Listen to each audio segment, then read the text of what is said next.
Muy buenos días, compañeros, buenos días, bienvenidos. Gracias por atender esta convocatoria a la conferencia de prensa que se ofrecerá esta mañana. Quiero darle también la bienvenida al secretario de Desarrollo Social, Heriberto Félix Guerra, al secretario de Educación Pública, maestro Alonso Lujambio, así como al secretario de Salud, doctor José Ángel Córdoba Villalobos. Antes de cederle la palabra y en lo que nos auxilian con el problema técnico, quisiera explicar el procedimiento de esta rueda de prensa, de esta conferencia. Cada uno de nuestros señores secretarios va a tener una intervención y al terminar vamos a dar inicio a una sesión de preguntas y respuestas, para lo cual les proporcionamos... No sé si alguien nos puede apoyar con audio por la bocina que está del lado derecha del... ¿Ya está? ¿Ya se escucha? ¿Se escucha ya? Señores, audio. Si alguien nos puede apoyar, por favor.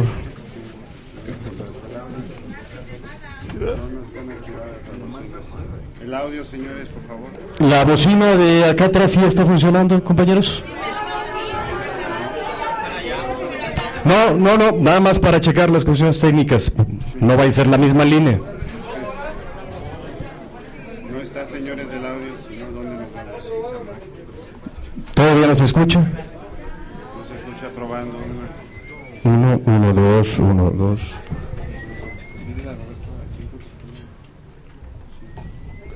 Si alguien nos puede poner... ¿Ya todavía no funciona la bocina? No, una factura que no vamos a pagar. Sí. Ahí vamos. En unos momentos vamos a resolver esta situación. Una disculpa, pues, adicional a todos.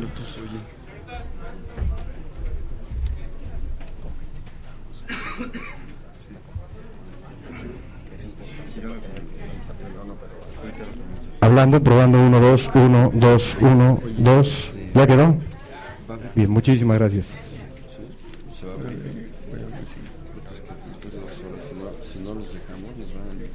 Bueno, pues nuevamente bienvenidos, gracias, les decía, por atender esta convocatoria. Ahora sí vamos a dar inicio. Les explicaba que les entregamos un formatito para plantear preguntas. En cuanto lo tengan, les suplicamos nos hagan una señal. Nosotros pasaremos a sus lugares a recogerlo para llevar el orden en la sesión de preguntas y respuestas.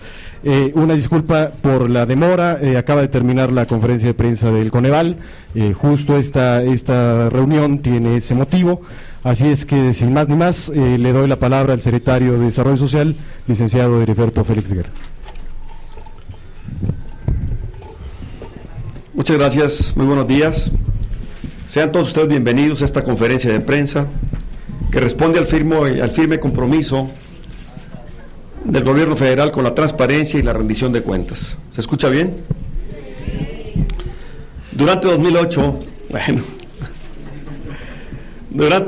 y 2009, México enfrentó una crisis económica que, a diferencia de otras en el pasado, no se generó en el país, sino que tuvo el epicentro en Estados Unidos de Norteamérica y de ahí se extendió a toda la comunidad internacional.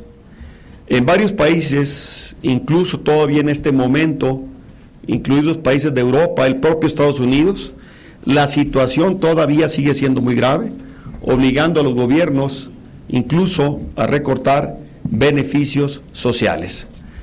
Adicionalmente, en estos mismos años, padecimos también una crisis, no solamente económica, sino además alimentaria, de incremento internacional de precios de los alimentos, también una crisis sanitaria, ustedes recordarán la influenza. Debido a esta profunda crisis internacional, hoy, hace unos momentos, acaba de terminar, el Coneval nos informa que, tomando en cuenta los datos de la Encuesta Nacional de Ingresos y Gastos de los Hogares, conocida como la ENIG, que levanta el INEGI, entre 2008 y 2010, es decir, en los últimos 2 años, la pobreza en México pasó de 44.5% a 46.2%, motivada esta por la caída generalizada en el ingreso, motivada precisamente por esta crisis internacional. Por mandato de ley, de la Ley General de Desarrollo Social, aprobada en el Congreso por todas las fuerzas políticas representadas, el Coneval lleva a cabo una nueva medición. A esta medición, antes solamente tomaba en cuenta una variable, la variable del ingreso, una sola carencia. Hoy, la nueva medición toma en cuenta 7 variables o 7 carencias, una octava que sería cohesión social. ¿Cuáles son?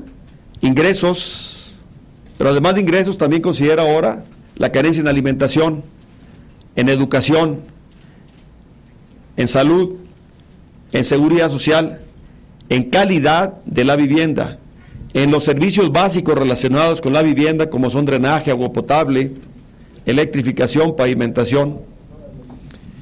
La política social que hemos venido construyendo nos permitió enfrentar mejor la crisis, sobre todo con los segmentos más vulnerables.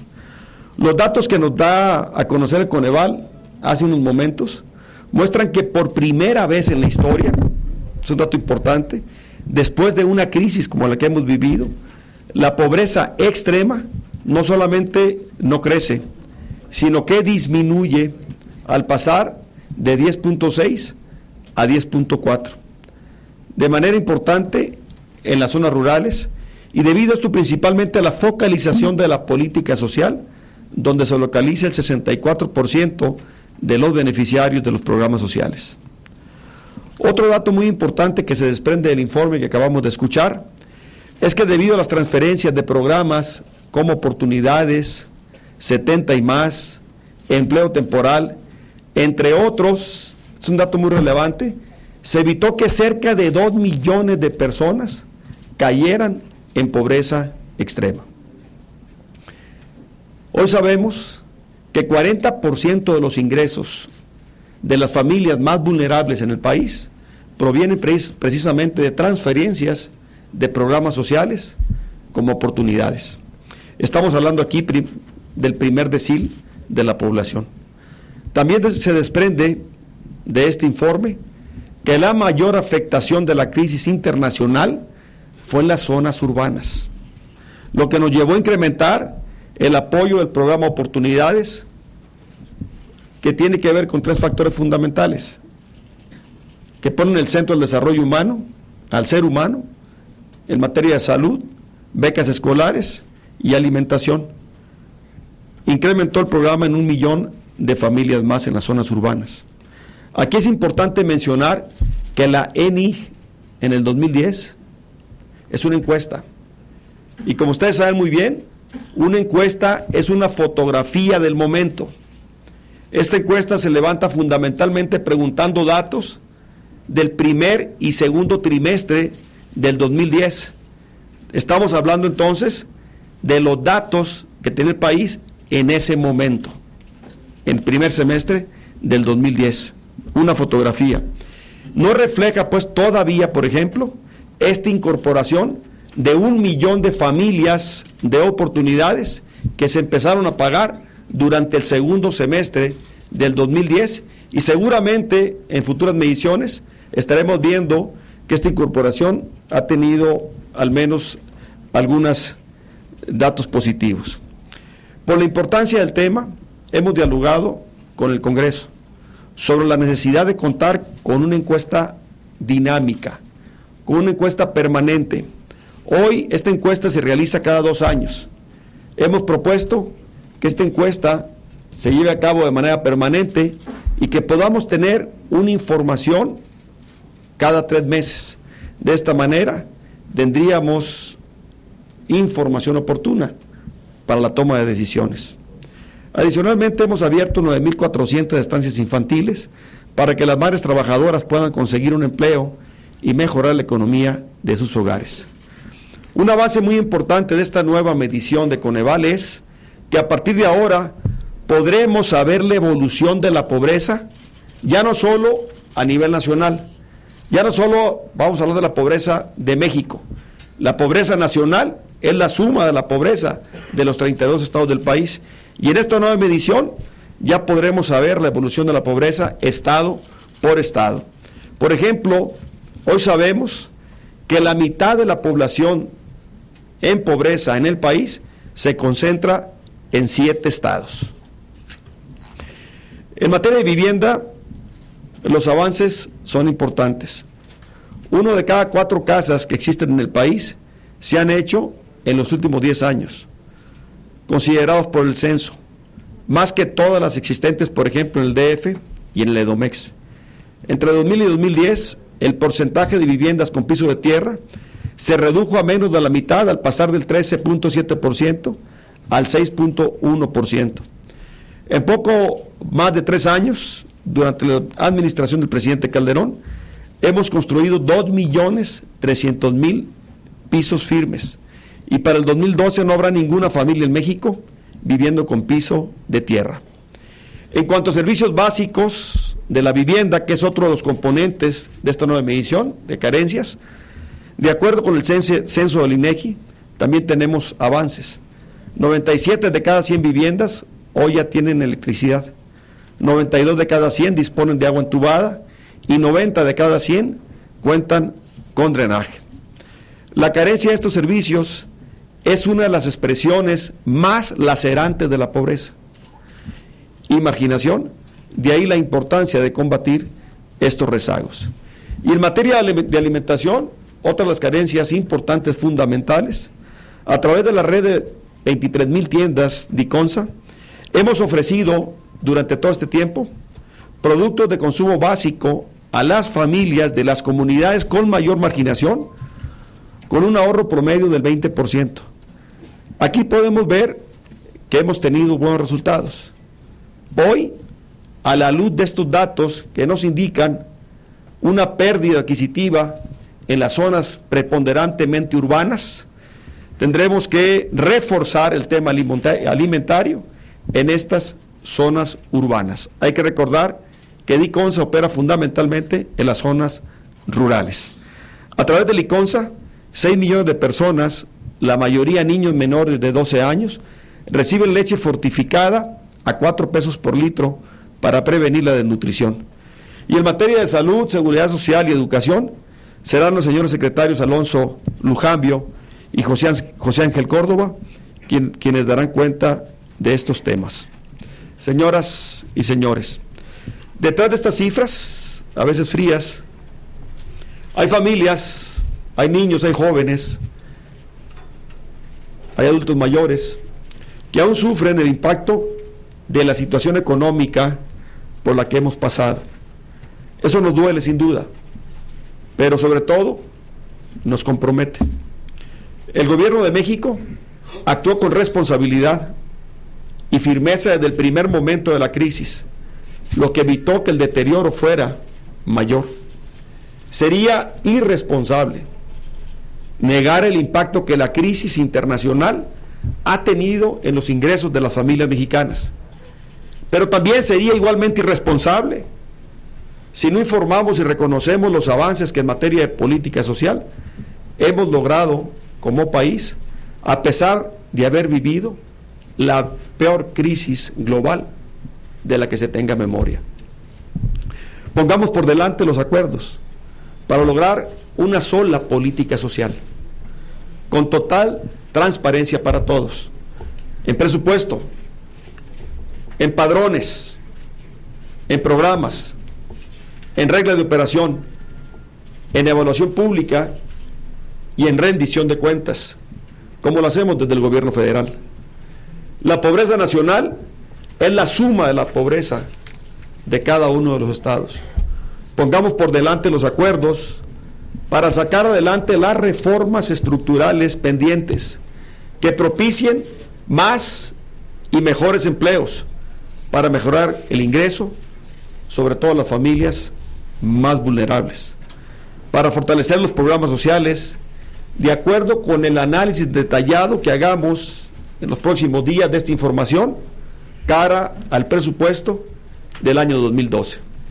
Pongamos por delante con generosidad y patriotismo a México, nuestra casa común, el único país que tenemos. Muchas gracias. Y a continuación le cedo el uso de la palabra al secretario Alonso Lujambio. Gracias, secretario. Secretario Córdoba, buenos días a todos, amigos de la prensa. Yo quiero brevemente concentrar mi atención en una de las políticas públicas en materia educativa más importantes relacionada con la materia que nos ocupa, que son precisamente las becas.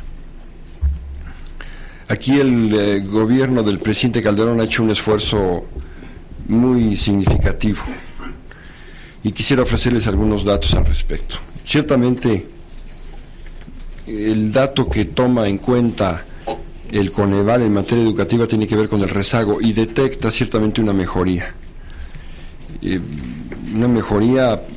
En 29 entidades federativas disminuye el rezago educativo, en 3 aumenta, y esto es un dato que recoge, por supuesto, la Secretaría de Educación Pública en Baja California Sur, en Campeche y en Colima. De modo que, por supuesto, revisaremos la política que seguimos para luchar contra el rezago educativo, especialmente en estas 3 entidades federativas. Quiero, sin embargo, concentrarme en la política de becas, si me lo permiten. Hoy en día, 1 de cada 4 estudiantes mexicanos en el sistema educativo mexicano tiene una beca, mientras que hace 10 años solamente 1 de cada 10 estudiantes tenía una beca. Esto es un avance muy significativo. Déjenme concentrarme desagregando la información en los 3 niveles de educación básica, media superior y superior. En media superior, debo decir, se encuentra el avance más significativo, porque hace 10 años el 5 punto, es decir, en el ciclo escolar 2000-2001, en el ciclo escolar 2000-2001, el 5% de los estudiantes de educación media superior, del bachillerato, de la preparatoria, tenía una beca. Y hoy esa cifra ha pasado pues del 5% al 37%. 37% de los estudiantes mexicanos de educación media superior de escuelas públicas tienen una beca. En educación superior hemos pasado en el ciclo 2000-2001 del 5.1% de estudiantes becados al 20.3%.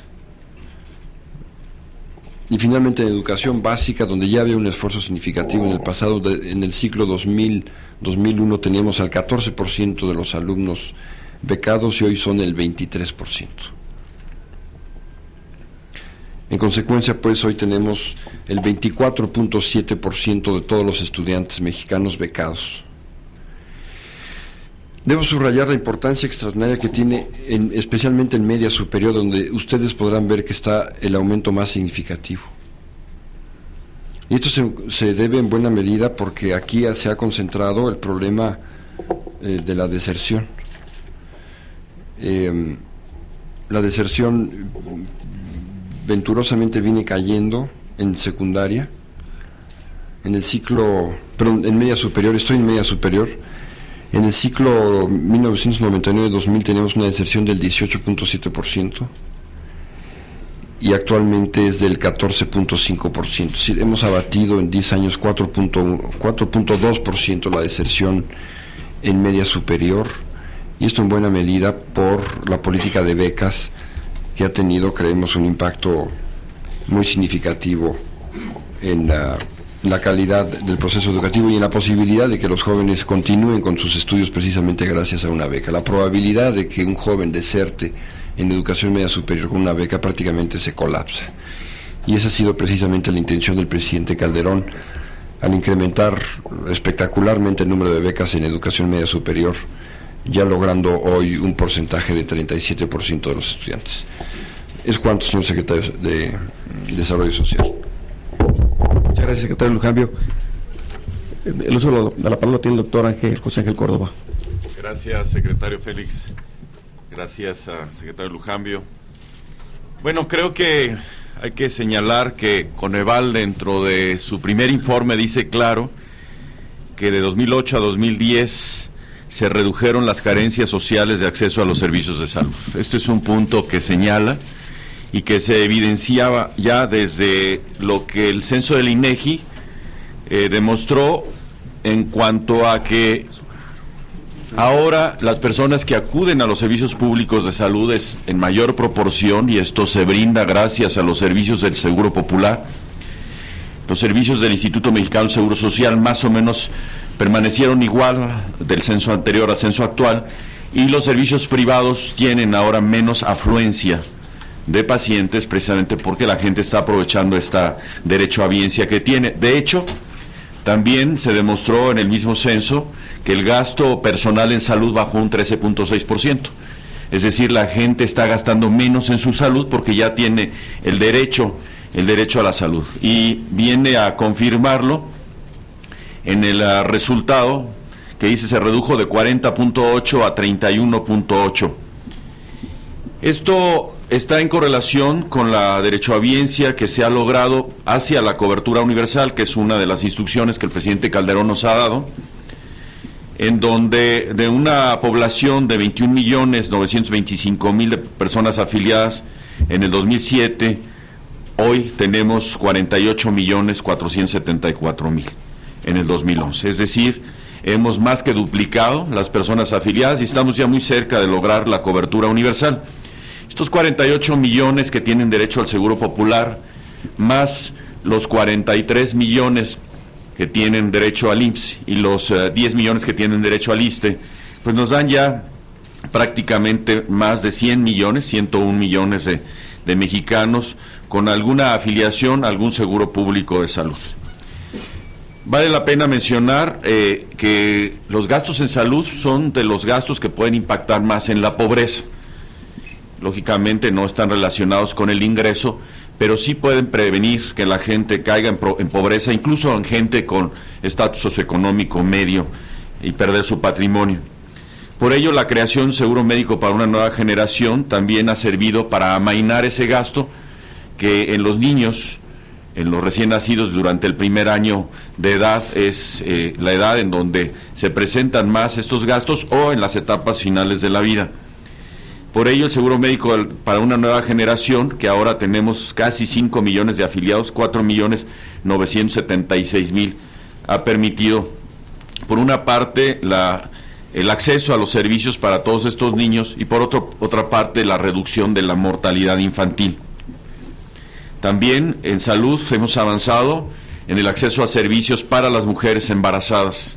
El programa Embarazo Saludable, que el presidente Calderón crea en el 2008, ha generado ya 1.646.000 afiliadas durante estos 4 años, mujeres que ahora tienen en promedio en México 4.8 consultas prenatales, siendo que el objetivo del milenio alcanzar eran 4, ya lo hemos rebasado, 4.8 consultas y 92% de atención profesional del parto, lo cual nos ha permitido seguir disminuyendo la mortalidad materna. Por otro lado, y en otro programa que se crea en el sexenio del presidente Calderón, el de Caravanas para la Salud, en donde el objetivo es llegar a la población más vulnerable, en la población que está más alejada o más marginada, y que representa 20.000 localidades de menos de 2.500 habitantes. Estamos ya cubriendo más de 17.500 localidades. Desde el 2010 hemos incrementado el número de unidades móviles, hay 1.449 unidades móviles y estamos llegando ya a 3,5 millones de habitantes, con un objetivo de llegar a 4 millones de habitantes, que son los que viven en esta zona vulnerables. Quisiera también remarcar que en el aspecto de oportunidades, salud tiene su papel, y bueno, se ha ido incrementando el número de familias, como lo mencionó el secretario Félix, de 5.2 a 5.8 millones de familias. Y que también en cuanto a resultados, el crecimiento de la población en México fue menor de 2000 al 2010 que lo que había crecido de 1990 al año 2000. Del 90 al 2000 hubo un crecimiento del 20% y del 2000 al 2010 de un 15%. Entonces hay una reducción, lo que habla del éxito de los programas de control del crecimiento natal. Finalmente, traspolar o revisar el impacto que ha tenido también en cuanto a las poblaciones más vulnerables, como puede ser, por ejemplo, la población en donde tienen el beneficio también del programa 100%, el acceso a los servicios de salud también se mejoró en un 53%. Entonces, esto que es básicamente en las poblaciones más vulnerables, también está teniendo su reflejo, y esto, bueno, en todas las encuestas y en las estadísticas, tanto de Coneval como de INEGI, se puede comprobar. Muchas gracias. Muchísimas gracias. ¿Me das sonido aquí, por favor? Muchísimas gracias. Nada más para ordenarnos, tengo aquí ya varias preguntas, voy a darle turno. Si pueden, aquí les doy papeles, me las pasan y yo les voy dando el orden. Empezamos para el secretario Lujambio, Félix Muñiz de Radio 13. ¿Le pasan el micrófono, por favor? Sí. Les doy. En el tema de las deserciones escolares, esto impactaría directamente en la pobreza, sobre todo de las familias rurales. Por otro lado, ¿cómo está la cobertura a nivel primaria, secundaria, media, superior y superior? ¿Cómo va avanzando? Y ayer, en el diálogo de Sicilia, el Congreso se comprometió a ampliar la matrícula para bachillerato. ¿Es posible esto? ¿Cuánto presupuesto se necesitaría y en cuánto se podría ampliar una matrícula? ¿La matrícula en qué? En bachillerato, para bachillerato. Ok. Mira, Félix, en general la deserción en el sistema educativo mexicano va a la baja. En primaria, en el arranque del siglo, en el ciclo 99-2000, andaba alrededor del 2.1%. Hoy está en el 0.8%. En secundaria traíamos una deserción en el arranque del siglo de 8.7%. Hoy estamos en el 5.6 aproximadamente. En media superior, ya lo dije, estábamos en el arranque del siglo en 18.7, estamos en 14.5. Y en educación superior estábamos en 8.8 en el arranque del siglo y estamos hoy en 8.2. Quizá es la disminución más modesta en superior, pero en fin, se registra esa disminución. De modo que en materia de deserción escolar, creo que las tendencias son positivas. Ahora, en relación, Félix, con la cobertura del sistema educativo, yo te diría algo parecido en relación con los avances. Creo que aquí son especialmente significativos, especialmente en media superior y superior. En educación superior arrancamos el siglo con una cobertura del 19.4. A ver, por cobertura quiero decir la capacidad que tiene el sistema educativo para absorber la demanda potencial, no la demanda real, la demanda potencial demográfica. Es decir, por ejemplo, para educación superior, decir que en el arranque del siglo, es decir, en el ciclo 1999-2000, teníamos una cobertura del 19.4%, significa que el 19.4% de los jóvenes en edad de estar en la universidad podían estar en la universidad porque había un espacio para ellos. Eso es lo que entendemos en el sistema educativo por cobertura. Es, digamos, la medición más exigente, porque no está analizando la demanda real del servicio educativo. Muchos jóvenes eventualmente terminan la preparatoria, están trabajando y algunos optan, quizá pudiendo estar en la universidad, por no hacerlo. Aquí estamos analizando estrictamente la demanda potencial. Si todos los jóvenes estuvieran interesados en el arranque del siglo en estar en la universidad, ¿cuántos podrían estarlo? La respuesta es 19.4%. Hoy en día está en el 30.9%. Es decir, pasamos del 19.4 al 30.9 de cobertura del sistema educativo. Es decir, en este siglo, en estos 10 años del siglo XX hemos dado el avance más significativo de cobertura de la historia de México en educación superior. En la educación media superior, es decir, en bachillerato, lo que tú mencionabas, Félix, estrictamente en la preparatoria media superior, arrancamos el siglo con el 47.5% de cobertura. Y hoy estamos en el 66.7%. Es decir, avanzamos prácticamente 20 puntos porcentuales en 10 años. Concretamente para el gobierno del presidente Calderón esto ha supuesto la construcción de 811 nuevas preparatorias en prácticamente 5 años de gobierno. 811 nuevas preparatorias precisamente para avanzar de manera muy significativa en la cobertura del sistema educativo. En educación primaria ya habíamos hecho los mexicanos un esfuerzo significativo, ciertamente durante todo el siglo XX. Arranca el siglo XXI con una cobertura del 94.5% primaria y hoy está en el 100%. Es decir, hoy ya por primera vez en la historia de México tenemos una cobertura universal después de un esfuerzo muy significativo de muchos años. Pero, insisto, los avances más significativos, Félix, se han dado en estos últimos 10 años en materia de educación media superior y superior. Precisamente en atención a este aumento, creo que sería muy relevante, y de hecho estamos en ese contacto con el Congreso para efectos del proceso presupuestal, para que avancemos significativamente en la cobertura de media superior, que es el tema que hoy se abordaba precisamente en el Congreso.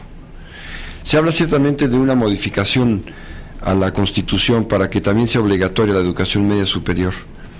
Nosotros consideramos que eventualmente la deserción en secundaria y eventualmente en primaria, que es mucho menor, pudiera estar explicando que no sea, a mi juicio, tan necesario, tan imprescindible en el corto plazo volver obligatoria la educación media superior, sino avanzar significativamente y de manera acelerada, como lo hemos hecho en los últimos años, en la cobertura del sistema. Porque el grado de absorción de media superior en relación con la secundaria es muy significativo. En consecuencia, creo que el dilema está en la mejoría, digamos, de la conclusión, de la terminación de los ciclos previos para estar en la aptitud de captar el mayor volumen de alumnos, potencialmente hablando en educación media superior. Gracias, Félix, por tu pregunta. Gracias, secretario. De la jornada, creo que es para usted, secretario Félix. Laura Solano. Perdóname, sí. Laura, ¿le pasan el micrófono a Laura, por favor? Alza la mano para que te vean. Gracias. Sí, gracias. Tanto al secretario Heriberto Félix como también al maestro Lujambio. Primero para usted, secretario, preguntarle, nos están diciendo que efectivamente creció la pobreza y que creció particularmente en zonas urbanas. ¿Qué se va a hacer para atender a esta población en pobreza? ¿Qué acciones concretas? Y sobre todo de todas las avances que usted menciona o lo que menciona como avances en bienestar social, ¿cuál es la calidad en la que están otorgándose estos beneficios sociales? Me pregunto, por ejemplo, en vivienda, ¿de qué tipo de vivienda estamos hablando, no? Si es o no de calidad, al igual que el resto de los servicios. Y en cuanto al maestro Lujambio, pues también entender que el rezago parece que está mejorando, pero en qué condiciones se está dando y si se tiene detectado por qué también hay 3 estados donde se está incrementando el rezago educativo y con qué calidad estamos entrando a los servicios educativos. Gracias.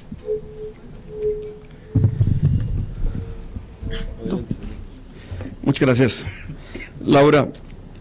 En efecto, este informe es un informe que tiene claroscuros.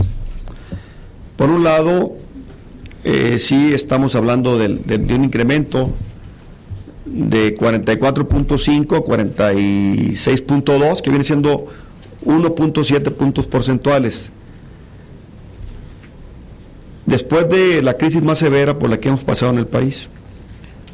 Pero también es cierto que está diciendo el Coneval, por otro lado, que gracias a los apoyos implementados, a los programas implementados, se pudieron evitar que cerca de 2 millones de personas cayeran en pobreza extrema. Usted lo dice muy bien, en esos claroscuros, la parte rural salió bien, salió beneficiada. De hecho, la zona, si tomáramos la zona indígena, tenemos números muy alentadores. Hemos disminuido la pobreza alimentaria, por ejemplo, de manera importante en las zonas indígenas. Hemos incrementado los satisfactores de bienestar también en materia de vivienda, de drenaje, de agua potable, de educación, de salud. En lo que es las regiones más vulnerables, de mayor marginación, y las familias más desprotegidas de nuestro país. Sin embargo, cuando hablamos de claroscuros, también tendremos que hablar de que esta crisis tan profunda afecta fundamentalmente el ingreso. Por eso es bien importante dejar bien claro que tenemos 7 variables a medir. Y la que más nos ha afectado esta crisis es la del ingreso. Lo que el Coneval le llama la pobreza, digamos, estructural, que tiene que ver con educación, que tiene que ver con salud, que tiene que ver con vivienda, que tiene que ver con servicios como agua potable, como drenaje, como electrificación, pavimentación.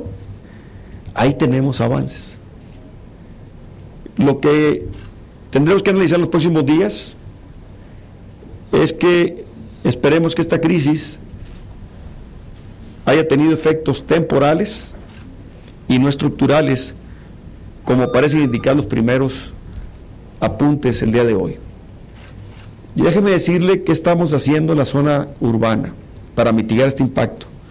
Desde finales del 2009, que fue cuando ingresó un servidor de la Secretaría de Desarrollo Social, se tenía diseñado un programa para entrar con oportunidades a las zonas urbanas. 1 millón de familias. Durante el primer semestre se hicieron todas las evaluaciones. Un cuestionario que se llama la Quiz, es un cuestionario único de información socioeconómica y se hace familia por familia, y más o menos nos llevó los primeros meses, 6 meses del año, en hacer ese levantamiento, en identificar a las familias en las zonas urbanas que vivían en pobreza. En esas épocas se levantó esta encuesta, y esta encuesta no capta los datos, la información de los beneficios del 1 millón de becas de oportunidades, que son becas que ahora van a la zona urbana. 1 millón de familias, estamos hablando de cerca de 5 millones de personas, si consideramos 4.7 en promedio por familia, miembros, estamos hablando de 5 millones de personas. Nosotros esperamos que con esta medición que estamos acordando con el INEGI, de que sea dinámica y permanente, y de que podamos tener información cada 3 meses, esta incorporación de 1 millón de nuevas familias ya se vea reflejada en los próximos números. El tema de la alimentación es fundamental, Laura, y el tema de la alimentación también se ve vulnerado. Pero aquí es importante que hablemos con hechos y que nos hablemos como mexicanos con la verdad. Es una fotografía de ese momento, y esa fotografía nos está diciendo que en las zonas urbanas también tuvimos, debido a la pérdida de ingresos, una pérdida también en los satisfactores de alimentación. Y aquí tenemos un programa que estamos piloteando en este momento en 150 tiendas de Diconsa, de una canasta, de un paquete alimentario, que una vez que lo tengamos bien probado, lo queremos llevar a las zonas urbanas, focalizado para evitar competencia desleal, para evitar una confrontación, focalizado precisamente a estas familias vulnerables que tenemos identificadas y que están sufriendo con la crisis, pero que incluso antes de la crisis ya las habíamos identificado como familias vulnerables en las zonas urbanas. Gracias. Gracias, Laura.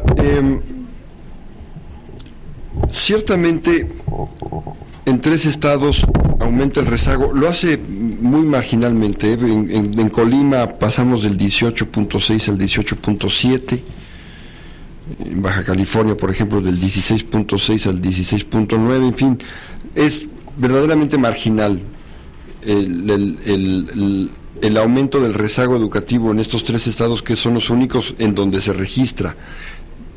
Sin embargo, estaré en contacto, por supuesto, con mis colegas secretarios de Educación para, junto con el Instituto Nacional de Educación para los Adultos, el INEA, que tú bien conoces, estemos en aptitud de ajustar nuestra política para detener este deterioro, por mínimo que sea, en muy pocos estados, 3 nada más. En relación con la calidad, tienes razón, este es el gran tema del sistema educativo hoy en día. Hoy sabemos cuál es el nivel de calidad educativa de México, porque México hoy evalúa el sistema educativo, cosa que no hizo nunca en el pasado. Ningún país del mundo hace lo que hace México.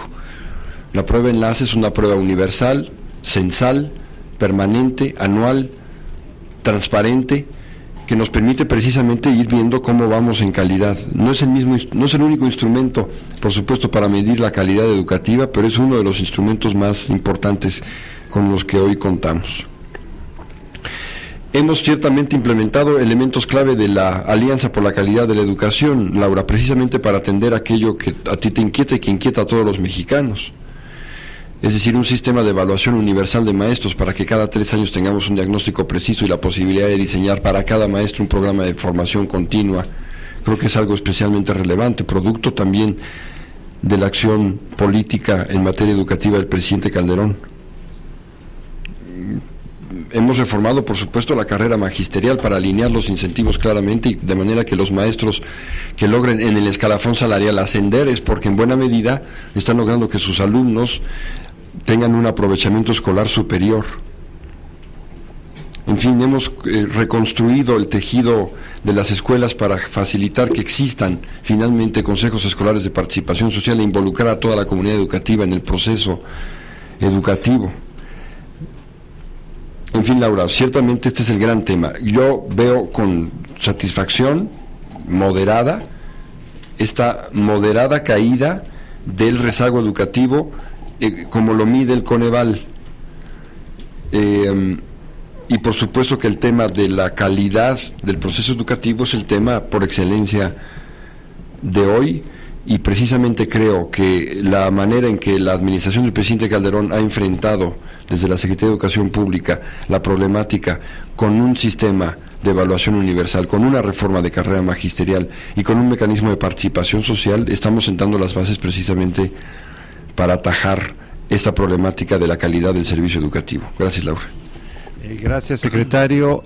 Margarita Vega, del periódico Reforma, básicamente, creo que es para varios secretarios, pero creo que básicamente para el secretario de Salud, ¿verdad? Ok. Le pasan el micrófono, gracias. Gracias. De hecho, bueno, las primeras dosis serían para el secretario Heriberto Félix Guerra. Le preguntaría, usted dijo que bajó la pobreza indígena, pero el Coneval dijo lo contrario. El Coneval señala que se elevó entre los indígenas la pobreza. Entonces, bueno, la pregunta sería qué pasa con los programas focalizados en los 150 municipios con más bajo desarrollo humano y que son primordialmente indígenas. Esa sería la primera pregunta. La segunda, ¿qué peso tienen los estados en las cifras, en el aumento o en la disminución? Los gobiernos estatales, ¿qué tanto juegan? Y para los 3 secretarios, ahorita los expertos en la presentación de Coneval señalaron que las carencias, que la mejoría en materia de carencias sociales no está siendo suficiente para reducir la pobreza de la gente, o sea que el ingreso sigue pesando más, porque el país no es capaz de generar los empleos suficientes y de calidad, pero también porque los servicios no tienen la calidad que se requiere para que la gente pueda realmente salir. Porque la pregunta sería, ¿qué pasa si la gente tiene más salud y más educación y mejor vivienda? ¿Por qué sigue siendo pobre? Gracias.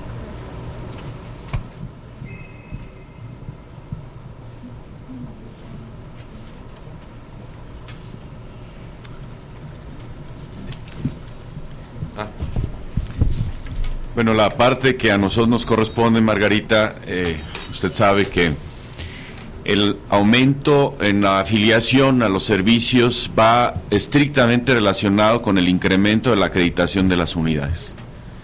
En salud, para poder garantizar calidad, necesitamos certificar las unidades médicas. El objetivo de este gobierno fue certificar al 100% de las unidades de primer nivel, y ya hemos rebasado el 70% con los estándares de calidad internacional. O sea, si se quiere hablar de calidad, ahí hay un parámetro para medirla.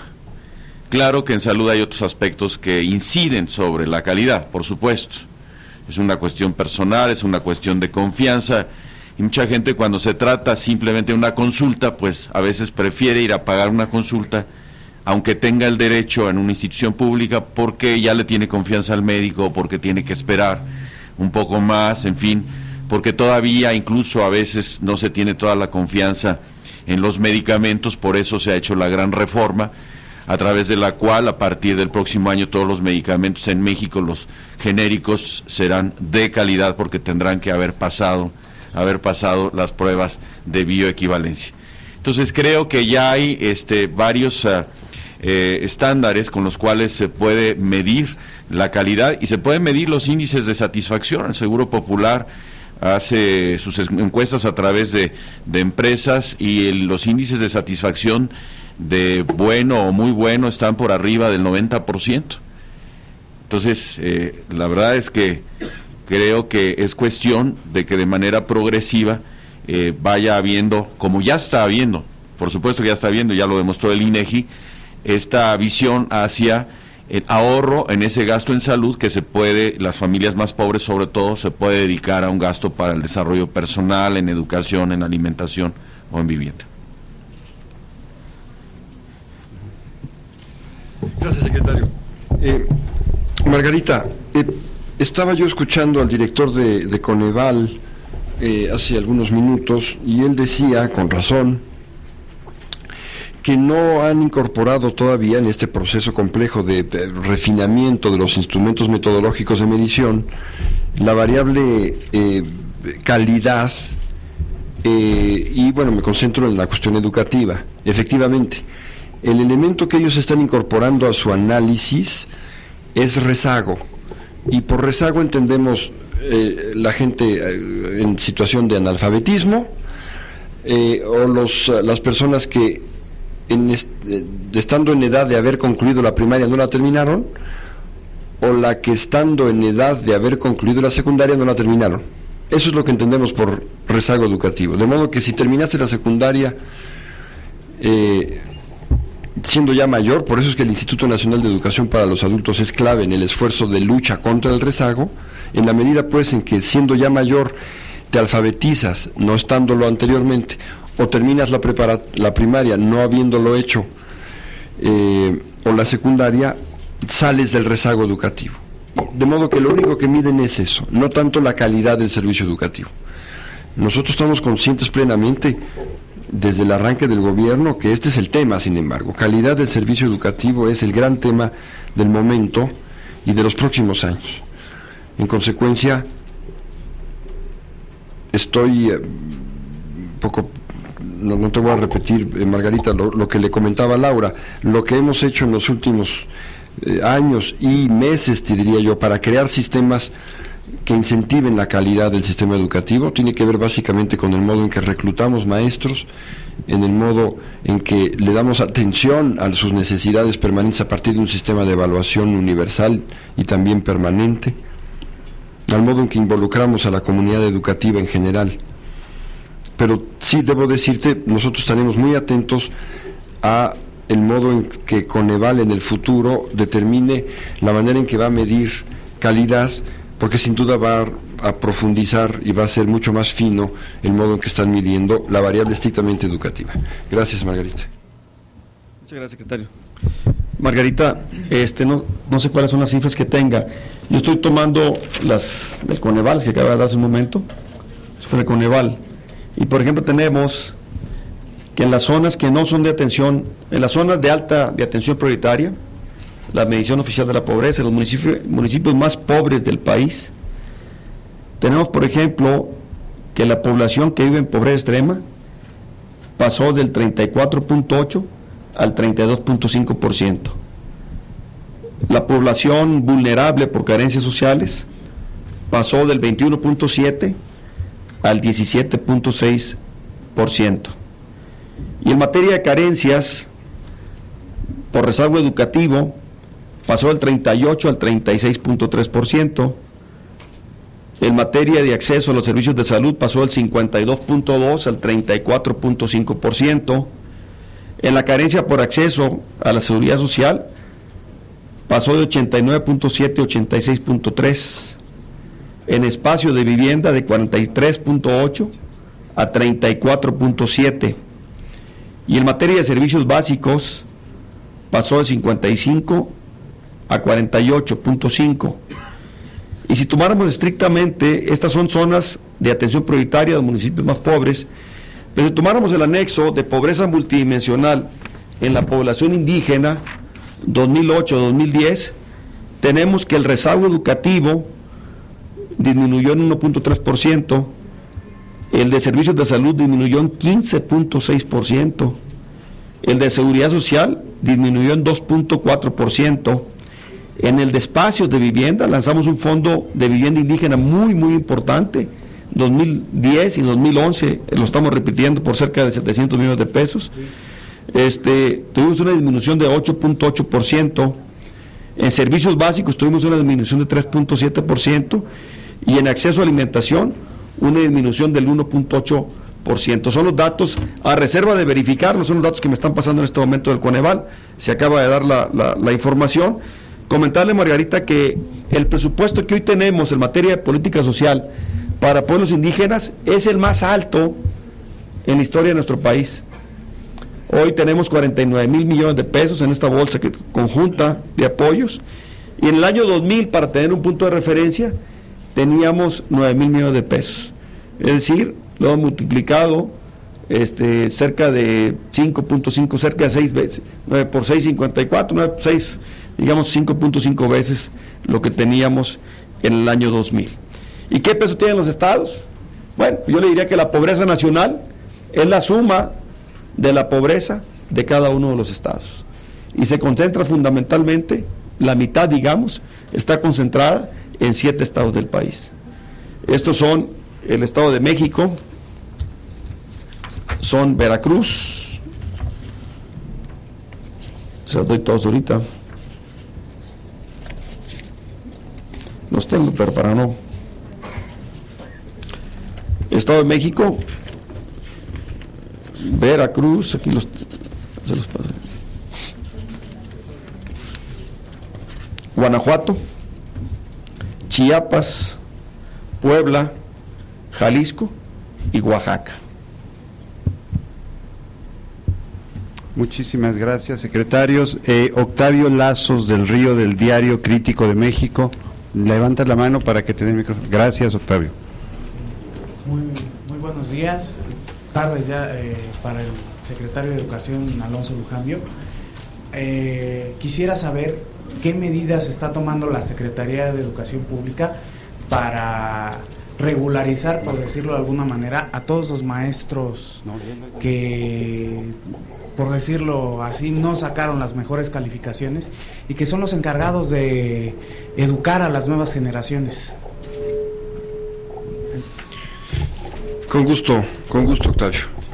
A ver, supongo que te refieres al examen que se celebró hace algunos días. Bueno, a ver, quiero subrayar, Octavio, que este examen sustituye desde hace 4 años, por primera vez en la historia del sistema educativo mexicano, la práctica de la compra, de la venta, de la herencia, de la plaza, de los mecanismos informales que prevalecieron durante todo el siglo XX.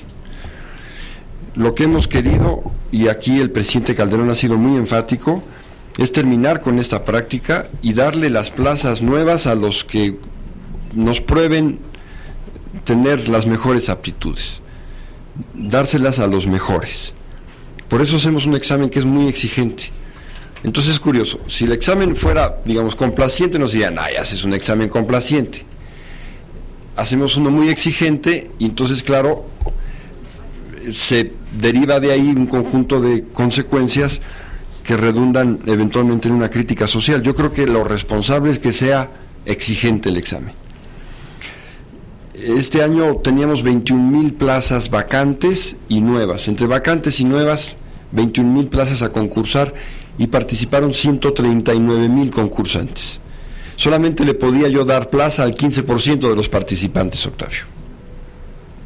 Y se la dimos, ciertamente, esas plazas se las vamos a ofrecer a los mejor ranqueados. Hacemos 24 listas, porque son 24 exámenes: primaria indígena, preescolar indígena, telesecundaria, educación especial y, por supuesto, todas las materias de secundaria: química, física, matemáticas, etcétera. Hacemos 24 listas por 32 estados y vamos a asignar la primera vacante al primer lugar, la segunda al segundo, la tercera al tercero. Es decir, es una lista de prelación. Debo decirte con gusto que de los 21,500 que vamos a contratar, todos sacan 7 o más de calificación. Esto es muy importante porque se ha dicho, bueno, es que le van a dar una plaza a alguien que sacó 30. Bueno, sí, porque las reglas dicen que si eventualmente, excepcionalmente, en una ranchería determinada, le ofrezco una plaza a alguien que obtuvo una calificación de 8.2 y resulta que no la toma, no la quiere, la rechaza, porque él quiere estar en la ciudad, no en el campo, en fin, tengo que bajar la lista y eventualmente puedo llegar, de hecho esto sucedió en el 2% de los casos el año pasado, a darle una plaza a un maestro que de plano sacó alguna evaluación, unos resultados bajos. ¿Por qué, Octavio? Porque lo último que vamos a hacer es dejar un grupo sin maestro. Eso es lo que no podemos hacer. Entonces, excepcionalmente, y te digo, el año pasado en el 2% de los casos tuvimos que ofrecerle una plaza a un concursante que no tenía los estándares que nosotros buscábamos, con tal de no dejar un grupo sin maestro. Ahora, pero debo decirte algo muy importante, Octavio. Este no es un examen, no es una evaluación del conjunto de los maestros, porque el 60% de los concursantes no eran maestros. Eran egresados de escuelas normales o profesionistas químicos físicos que en algunas entidades federativas les permiten dar clases de química, física, etcétera. Y el 40% ciertamente sí de los concursantes eran maestros en servicio, que quieren más horas si están en secundaria o otra plaza si están en primaria. En consecuencia, Octavio, este no es un mecanismo de evaluación, pero debo decirte sí, que hemos creado el mecanismo de evaluación que necesitaba México y lo anunciamos hace 3 meses. ¿En qué consiste? Que por primera vez en la historia del sistema educativo mexicano, Octavio, no solamente hagamos concursos para reclutar maestros, sino que también tengamos un sistema de evaluación universal de maestros, que por primera vez en la historia de México, todos los maestros de México, de escuelas públicas y privadas, todos se evalúen cada 3 años, hombre, no todos cada 3 los mismos años, pero los vamos a ir combinando, todos los años vamos a hacer evaluaciones, pero los de primaria, por ejemplo, arrancan en este ciclo escolar.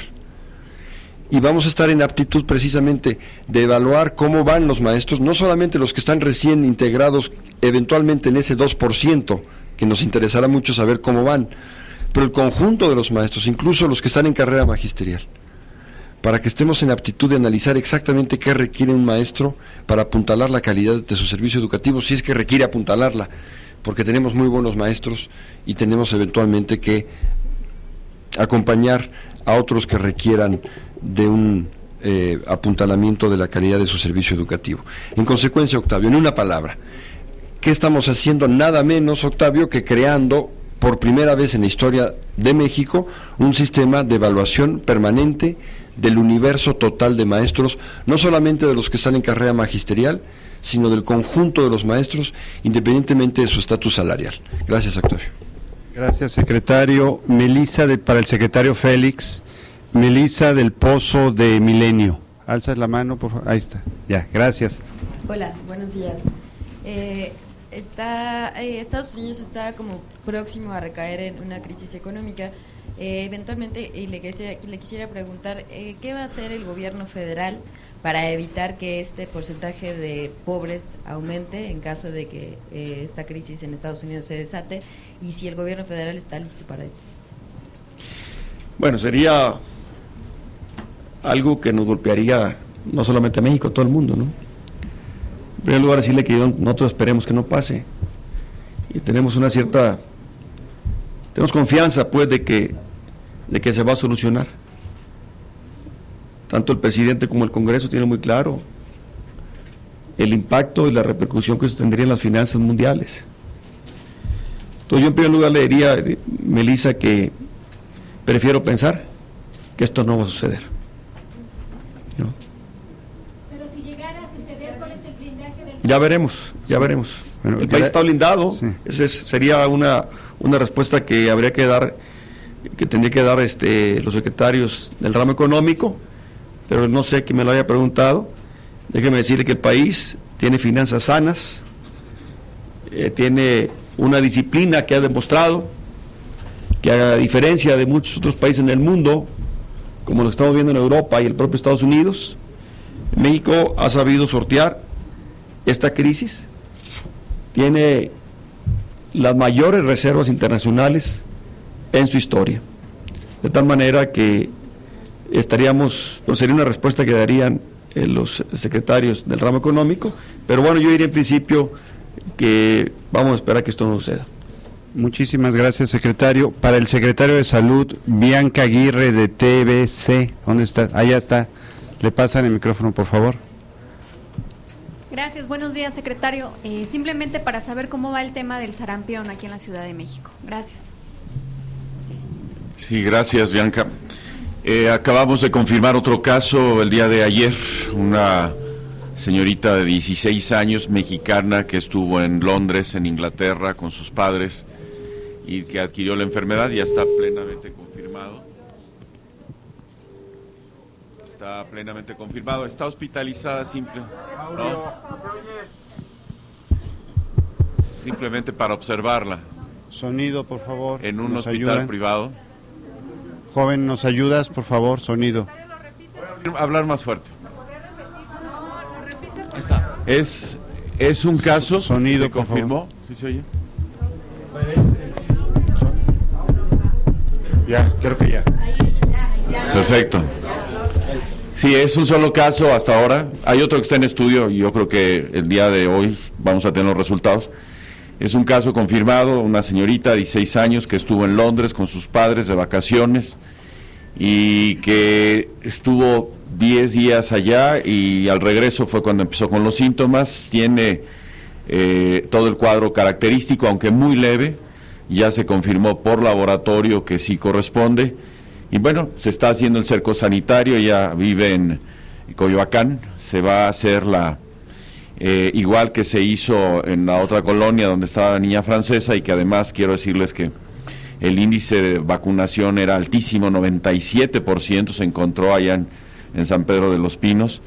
No nos extrañaría, la verdad es que, como se los he mencionado, Birmex ha entregado 129 millones de vacunas de 2006 a 2011 que han sido aplicadas o están siendo aplicadas ya las últimas de este año, y entonces hay un extraordinario blindaje. Esta niña señorita venía en un avión de una compañía aérea inglesa, en un vuelo directo Londres-México, y estamos ahora viendo los contactos para tratar de ubicarlos y poderlos vacunar. Es hasta el día 25, si no me equivoco. No, estamos ahorita viendo, porque apenas hasta ayer confirmamos el caso, que era positivo. ¿Cuánto tiempo se tarda para ubicar a todos? Pues mire, por ejemplo, de los de Aeroméxico llevábamos 140, pudimos ya llegar a 150, de los 200, y los 250 está siendo ya muy complicado encontrarlos. Entonces, perdón. Sí. British, sí, es la única inglesa que viene. Perdón. Raimundo González de Encuentro Vital, Radio 620. Allá lo ven, por favor, para que le den el micrófono. Sí. Raimundo González, alza la mano, por favor. Gracias, aquí estoy. Ya, adelante. Bueno, para el secretario de Educación Pública, si tienen contemplado crear programas de prevención en salud con fines educativos en las escuelas primarias, ya que la educación en salud debe comenzar desde ahí. Segundo, para el secretario de la Sedesol, ¿cómo han funcionado estos esquemas que hicieron de hacer llegar medicamentos de bajo costo a las comunidades más apartadas a través del sistema de tiendas DICONS? Y para el secretario de Salud, el doctor Córdoba, a quien saludo, parece que el golpe más fuerte de la crisis todavía está por venir.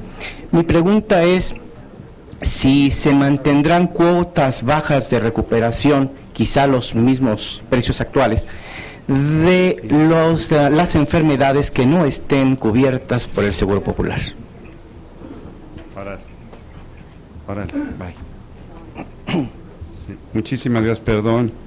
Lilian Hernández de Excelsior, Grupo Imagen. Perdón, secretario, perdón. ¿Quién responde? Sí, aquí. Bueno, sí, ya. Perdón. Efectivamente, Raimundo, el objetivo es ir logrando que cada vez gasten menos las personas en su salud. Como usted sabe, hay un fondo de protección contra gastos catastróficos del Seguro Popular que va incrementando las enfermedades que actualmente se pueden garantizar ser cubiertas de aquí en adelante. O sea, no podemos incluir una enfermedad que en 2 años, digamos, no tenemos sustentabilidad y la quitamos. pero sí cada año se reúne este comité. Este año, ustedes se recuerdan, se incorporaron 10 enfermedades, entre ellas infarto al corazón en menores de 60, cáncer de testículo, cáncer de los ganglios, enfermedades lisosomales, etcétera. Entonces sí, el objetivo es ir incrementando la cobertura en enfermedades raras o más caras, y que también en este caso el costo de recuperación siga siendo bajo. De cualquier manera, los habitantes de nuestro país tienen la garantía a través del artículo 36 de la Ley General de Salud, que pues en esos casos pagan lo que pueden pagar.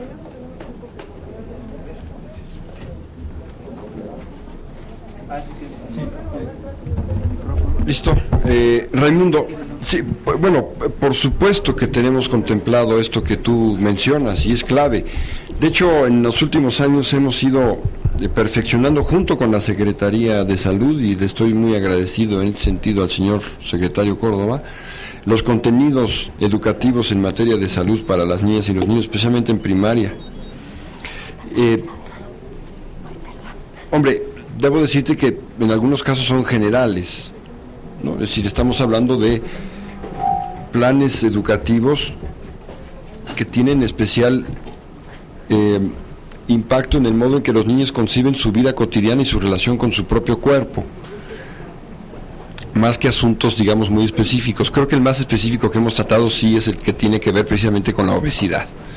Ahí es donde hemos puesto un especial énfasis, no solamente en los contenidos de los libros, sino especialmente en la política que establece qué es lo que los niños pueden comer y beber en las escuelas. Pero Raimundo, por supuesto, y este es un tema muy delicado, muy importante para la Secretaría de Educación Pública, que seguiremos revisando sistemáticamente con la Secretaría de Salud. Gracias, Raimundo, por tu pregunta. Gracias, Raimundo. Mira, en efecto, a través de las 23,000 tiendas DICONSA, estamos distribuyendo de manera gratuita el ácido fólico. Nos lo surte la Secretaría de Salud, nosotros hacemos el trabajo de distribución, viene trabajando bien, se está distribuyendo el pronóstico que teníamos. Sin embargo, hemos considerado junto con el secretario de Salud que el esfuerzo tiene que ser mayor, Raimundo. Entonces estamos reforzando, porque el ácido fólico es fundamental. Una pequeña pastillita de ácido fólico hace maravillas. La sola ingesta de esa pastilla diaria en la población, cifra de RENAPRED, por ejemplo, que es este órgano de prevención de nacimiento de niños con discapacidad, hablan que al menos 5 de cada 10 nacimientos con discapacidad se pueden evitar solamente con la ingesta de ácido fólico. Incluso hay quienes hablan hasta de 7 de cada 10. De tal manera que a simple vista pudiera sentirse como algo tremendamente sencillo de evitar. Entonces lo arrancamos con DICONSA en las zonas de mayor marginación, pero hoy estamos reforzando este programa a través del programa Oportunidades. Hicimos una alianza con la Secretaría de Salud, que nos va a proveer el ácido fólico, pero también hicimos una alianza con RENAPRED, y también estamos haciendo una alianza con las 300,000 vocales, que son señoras jefas de familia, que tienen cada una relación con más o menos 20 familias, y estamos impartiendo talleres de nutrición, y en ese taller de nutrición estamos hablándoles de la importancia de tomarse una dosis diaria de ácido fólico, sobre todo en las mujeres. Estos talleres ya los arrancamos, estamos invirtiendo en este propósito 10 millones de pesos, estamos hablando de 300,000 talleres que se van a dar, es uno por vocal, y bueno, ahorita llevaremos un avance de alrededor del 15%. Entonces ya son los dos esfuerzos, Raimundo, no solamente el esfuerzo de distribución a través de las 23,000 tiendas DICONSA, sino el esfuerzo a través de oportunidades, no solamente de distribución, sino más importante aún, de capacitación, de concientización de la importancia del ácido fólico para la prevención de nacimientos de niños con discapacidad. Gracias. Gracias, ahora sí. Liliana Hernández de Excelsior, ¿dónde está? Gracias. Hola, buenas tardes. Para el secretario de Educación, si me pudiera nada más precisar la cifra de cuál es la matrícula becada en bachillerato y la matrícula total, para pues saber si es 37% que dice están becados.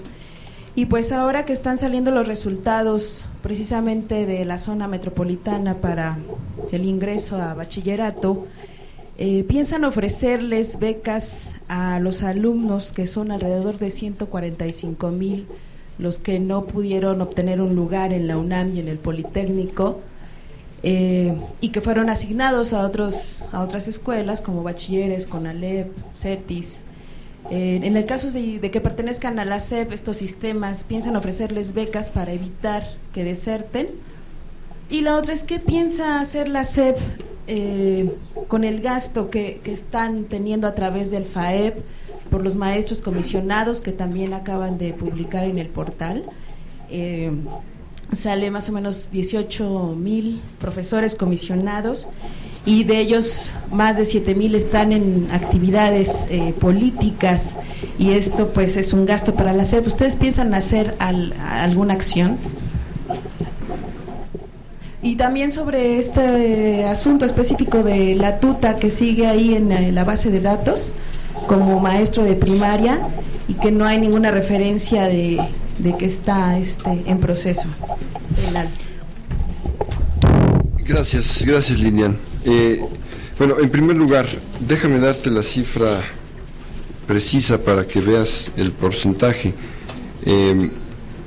Estamos hablando, déjame ver, de un total de 1.277.674 becas en media superior, de un total de alumnos de 3.454.129.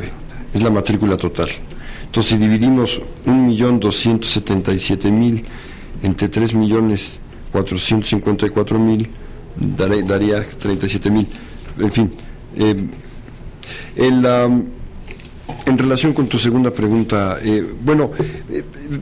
veremos, Lilian.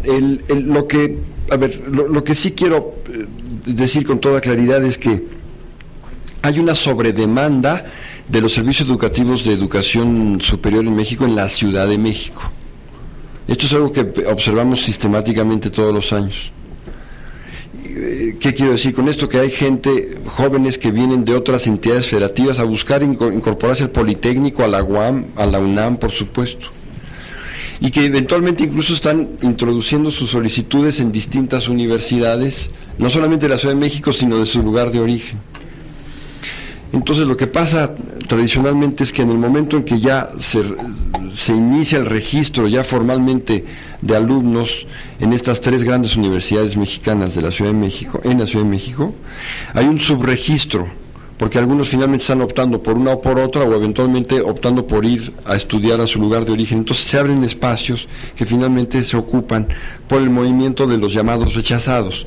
Entonces es un proceso casi administrativo, que tiene por supuesto una connotación política, pero que también hay que ir viendo en su dimensión temporal. De modo que vamos a ver los números, Lilian, para tomar esa decisión finalmente. Respecto del FAEP, mira, Lilian, nosotros hemos querido, junto con los estados de la Federación, transparentar el modo en que el fondo de aportaciones para la educación básica se utiliza en los estados. No es propiamente un gasto de la SEP. Bueno, sí, nosotros somos una ventanilla. A nosotros la ley nos dice, dale este monto a estos estados, de acuerdo con esta fórmula, y nosotros se lo damos.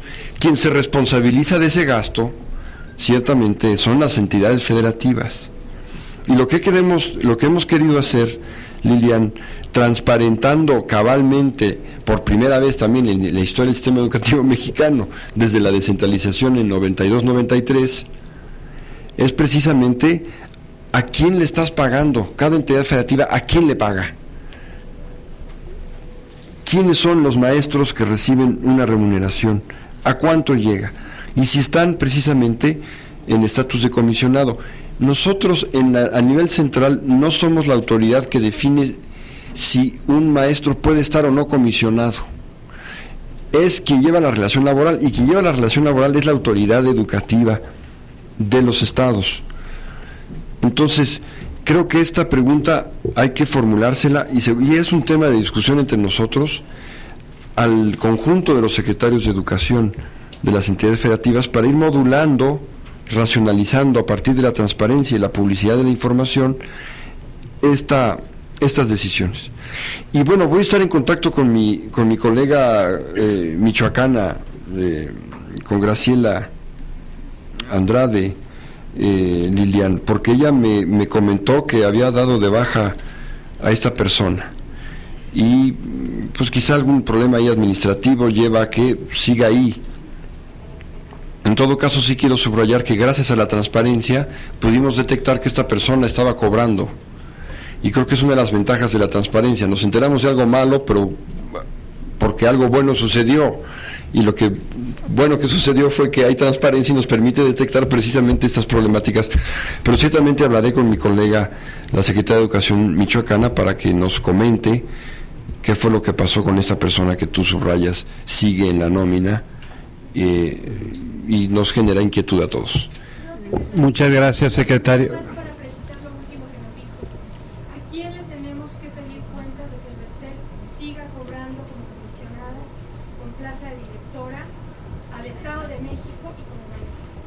Yo insisto, las decisiones sobre los comisionados las toman quien lleva la titularidad de la relación laboral, y esos son los estados de la federación. Me refiero, por supuesto, a mis colegas secretarios de educación de las entidades federativas, Laura. Gracias, secretario. Para el secretario Félix, ya nos quedan muy pocas preguntas. Rocío Méndez, de MBS. ¿Dónde estás, Rocío? Acá, atrás. Le pasan el micrófono, por favor, a Rocío, está allá atrás. Perdón, yo quisiera, si me lo permite, más bien hacerle la pregunta al secretario de Salud, José Ángel Córdoba. Acá estoy, doctor. Doctor, ¿podría usted comentarnos qué se le puede explicar a los especialistas en población y en particular en población juvenil que advierten que hubo un fallo al respecto de las políticas de prevención de embarazos tempranos? Al parecer hay una cierta alarma porque en los últimos años y en particular en esta administración pudiera registrarse un descuido, sí o no. ¿Qué pudiera usted comentarnos al respecto? Y en ese sentido, ¿qué se está haciendo para también evitar pues todo lo que representan estos embarazos que vinculados a la pobreza se hace mucho más grave la crisis, señor? Gracias. Sí, se oye, sí, se oye. Sí, Rocío. Como lo indiqué en un principio, la natalidad en México ha disminuido en los últimos 10 años, un 5%. Ciertamente no los embarazos en las menores de 20 años. Esto ha tenido un leve incremento, aun cuando se han estado reforzando y se ha logrado también un incremento en la anticoncepción post-evento obstétrico. Pero este incremento no ha sido lo suficiente como para poder impactar. Allí estamos trabajando en conjunto con la Secretaría de Educación. Creemos que es fundamental el poder reforzar con el apoyo de los padres de familia la educación sexual para precisamente tratar de evitar que se presenten estos embarazos, tratando de concientizar a las jóvenes que un embarazo antes de los 20 años es un embarazo de mayor riesgo. Entonces, una política que se tiene que trabajar de manera más extensa a través de información y a través de la provisión de los servicios de salud que se dan en todos los estados de la República, que como ustedes saben están descentralizados, y las políticas existen para tratar de disminuir este incremento en el número de embarazos precoces. El periódico Reforma nos envió dos reporteras. Daniela Arrea, también de Reforma, quiere preguntar. Allá está, le pasan el micrófono, por favor. Allá adelante, por favor. Gracias. Buenos días, es una pregunta para cada uno. Primero, secretario Félix, me gustaría saber si los resultados de pobreza que se anticipaban desde el ENIG, los resultados del ENIG y ahora confirmados con el Coneval, le hicieron declinar en su aspiración presidencial. Al secretario Córdoba, Guanajuato resultó uno de los estados con mayor incremento de pobreza, según los resultados de Coneval. ¿Esto cómo podría impactar en su aspiración por llegar a ser el gobernador de dicho estado? Y al secretario Lujambio, ¿cree que los resultados de que se abate o disminuye el rezago educativo le puedan favorecer en su aspiración de ser candidato del PAN? Gracias.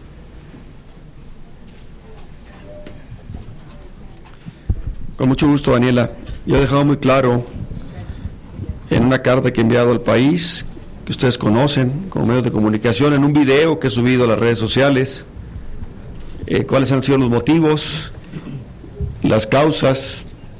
El motivo fundamental es precisamente trabajar por las familias más vulnerables en el país, seguir trabajando por México. Alguien me preguntó hace unos días que si me cortaba las alas o si me cortaban las alas. Yo le respondí: ni me las corto, ni me las cortan. Las puse al servicio de México. Es mi respuesta.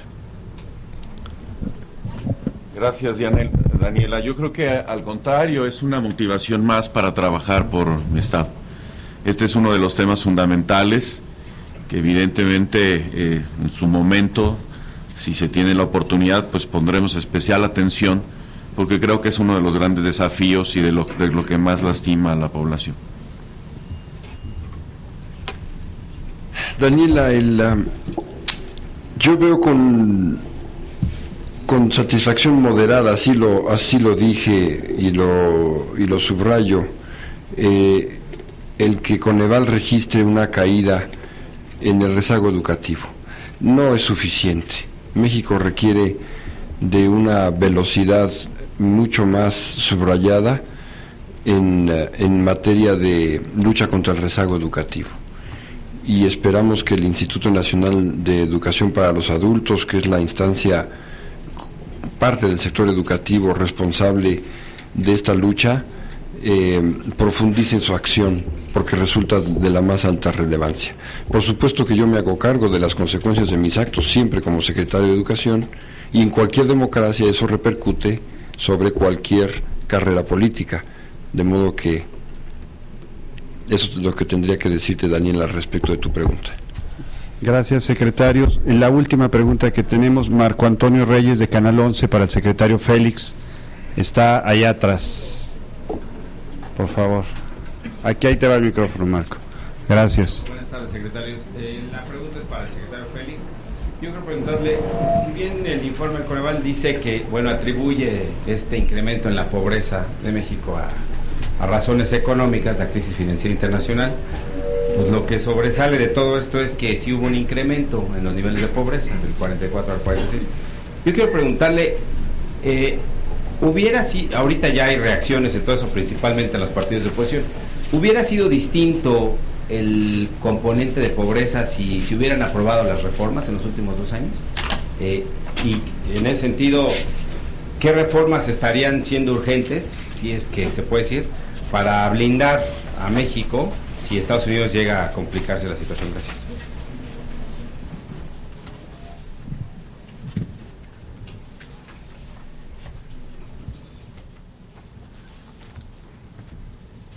Con mucho gusto, Marco Antonio. Mira, en efecto, lo hemos comentado, la política social del país y sobre todo las familias más vulnerables son sagradas para nosotros. No debemos de jugar con la pobreza, no debemos de partidizar la pobreza. Todo aquel que quiera lucrar con la pobreza terminar la pobreza cobrándole la factura. Hemos dejado constancia en nuestro actuar como secretario de Desarrollo Social en el país, en nuestra actividad cotidiana con los padrones publicados en Internet, con la rendición de cuentas que hacemos cada 3 meses al Congreso. Hemos dejado también constancia de la transparencia con la que manejamos nuestra red de operación, nuestros programas. Todo el mundo sabe y puede consultar públicamente qué estamos haciendo, con quién lo estamos haciendo. Toda nuestra población sabe que los programas sociales no tienen color partidista, que los programas sociales obedecen y estrictamente van dirigidos a las familias vulnerables, a quien se encuentra en pobreza. De tal manera que querer partidizar un tema de esta naturaleza sería no solamente irresponsable, sino deleznable. Decirte pues, Marco Antonio, que estas cifras, y son hechos que declara el Coneval hoy por la mañana, que hoy tenemos, son infinitamente menores, por ejemplo, las repercusiones a las que tuvimos en el 94-95, donde tuvimos un desempleo tremendo y un crecimiento de la pobreza histórico. ¿Y por qué lo tuvimos así? Porque se implementaron medidas con celeridad, y también informa el Coneval que esta crisis deja muy claro que a pesar de una crisis tan profunda, la más grande y profunda que hayamos tenido como planeta, disminuye la pobreza extrema. ¿Esto qué significa? Que está dando resultado la política social, y la política social que hemos construido como mexicanos. También deja muy claro, en este claroscuro, pues, que se ha incrementado la pobreza en las zonas urbanas, fundamentalmente lo que se denomina la pobreza moderada. Y también deja muy clara la encuesta, que la encuesta es una fotografía en un momento dado, con datos fundamentales de hace un año, que no refleja, por ejemplo, la incorporación de 1 millón de familias nuevas en el programa Oportunidades Urbano. Deja muy claro que lo que impacta de esta crisis es la pérdida generalizada de la población en el ingreso.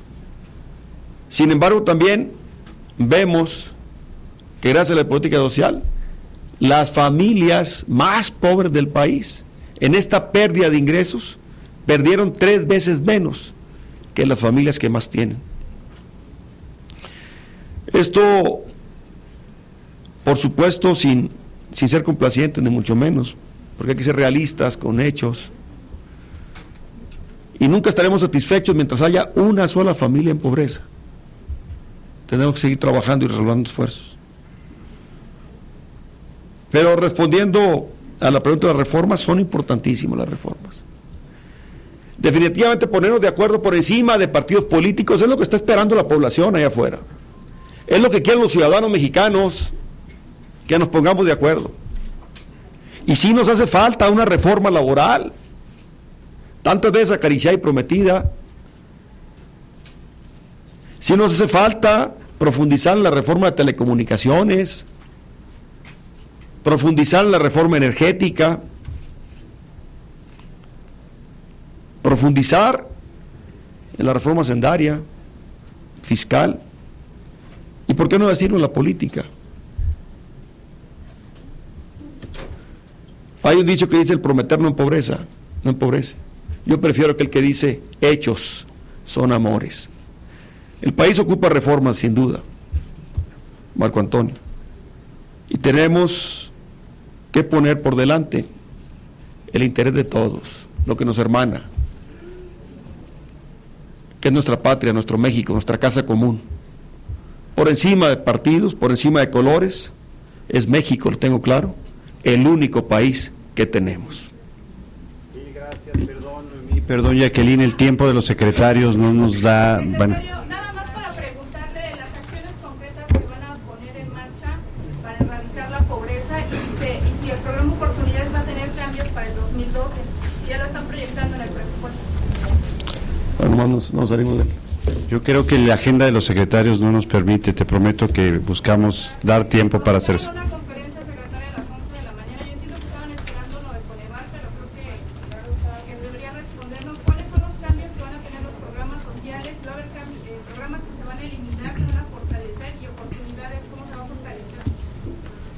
Mire, yo no tengo inconveniente, nomás respondo esta. Gracias. Terminamos con mucho gusto.